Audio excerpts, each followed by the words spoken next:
Marcos 3. E outra vez entrou na sinagoga, e estava ali um homem que tinha uma das mãos mirrada.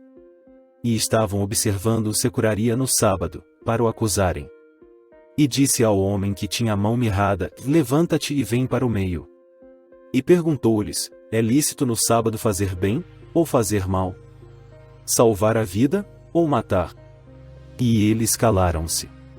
E, olhando para eles em redor com indignação, condoendo-se da dureza do seu coração, disse ao homem: estende a tua mão. E ele a estendeu, e foi-lhe restituída a sua mão, sã como a outra. E, tendo saído os fariseus, tomaram logo conselho com os herodianos contra ele, procurando ver como o matariam.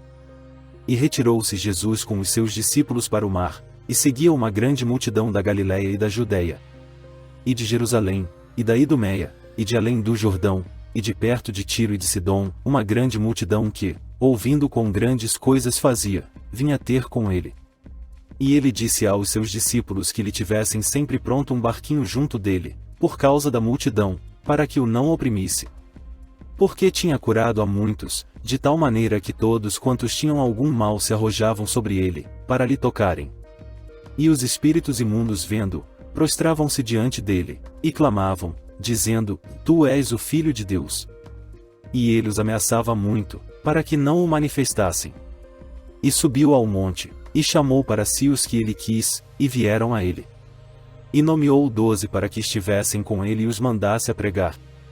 E para que tivessem o poder de curar as enfermidades e expulsar os demônios. A Simão, a quem pôs o nome de Pedro. E a Tiago, filho de Zebedeu, e a João, irmão de Tiago, aos quais pôs o nome de Boanerges, que significa, filhos do trovão.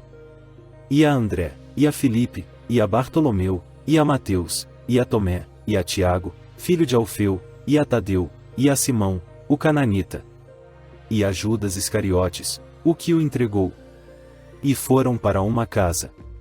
E afluiu outra vez a multidão, de tal maneira que nem sequer podiam comer pão. E, quando os seus ouviram isto, saíram para o prender, porque diziam: está fora de si. E os escribas, que tinham descido de Jerusalém, diziam: tem Beelzebu, e pelo príncipe dos demônios expulsa os demônios. E, chamando-os a si, disse-lhes por parábolas: como pode Satanás expulsar Satanás? E, se um reino se dividir contra si mesmo, tal reino não pode subsistir. E, se uma casa se dividir contra si mesma, tal casa não pode subsistir.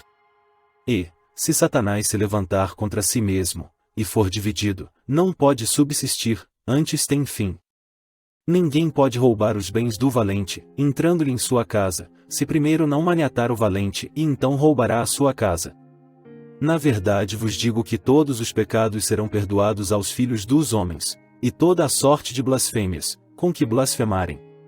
Qualquer, porém, que blasfemar contra o Espírito Santo, nunca obterá perdão, mas será réu do eterno juízo.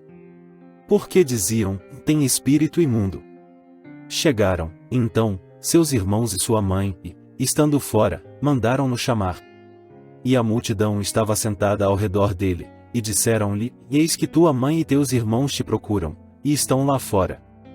E ele lhes respondeu, dizendo: quem é minha mãe e meus irmãos?